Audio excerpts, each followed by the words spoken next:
আজকে আমি করছি জিরা অয়েল শাকসবজি।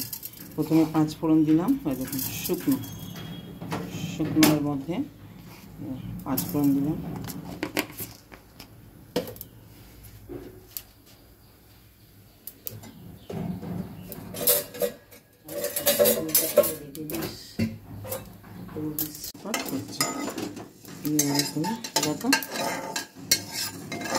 পাঁচফোড়নটা গরম হয়ে গেছে। এবারে আমি লাউ শাকটাকে ধুয়ে রেখে দিয়েছি। লাউ শাক আছে, বেগুন আছে, কুমড়ো আছে, আর একটা আলু দেবো। এই যে এবার শাকটার মধ্যে দিয়ে দিই।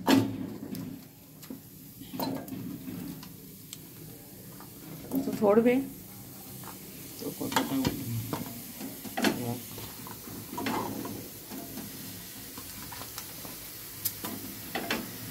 ধরবে বলেই তো বড়।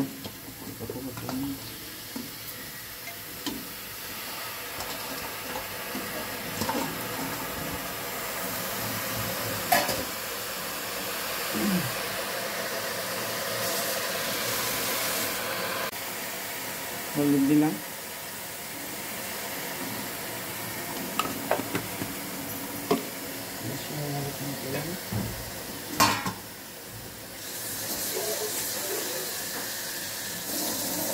জল দিচ্ছি অল্প করে, বাস এইটুকুনি জল, এর বেশি নয়, কারণ শাক থেকে জল বেরোবে।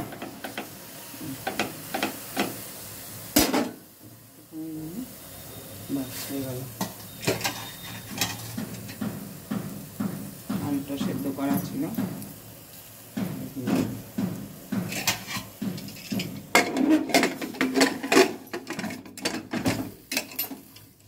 ব্যাস জাস্ট দুটো হুইসেল দেবেন, তারপরে আবার নেক্সট পার্ট দেখাবো। ফিরে আসবো। হয়ে গেল, এটাকে নাড়বো। খুব ইজি জিনিসটা, কোনো ডিফিকাল্টি নয়। মিষ্টিও দেবো না আমি।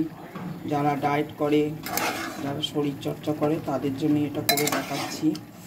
সবজি ভালোভাবে খাবেন, সবজি খুব ভালো খেলে পেট পরিষ্কার হয়, হিমোগ্লোবিন বাড়ে।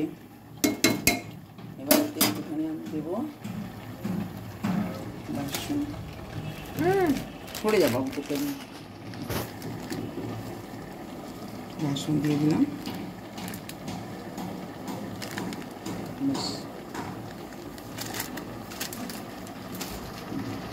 আপনারা যদি মিষ্টি দিয়ে খান খাবেন, এটা আমি মিষ্টি ছাড়া জিরো অয়েলের একটা সবজি করলাম। যারা হেলদি খান, যারা বডির ওয়েট কমাতে চান, হিমোগ্লোবিন বাড়াতে চান, তাদের জন্য করলাম। তরকারিটা হয়ে গেলে একটুখানি জল আছে, জলটা একটু কম দিলে ভালো হতো। এবার এটাকে ঢালবো, একটু জলটা মনে ফিরে আসছে। কম টাইমের মধ্যে একটা হেলদি খাবার,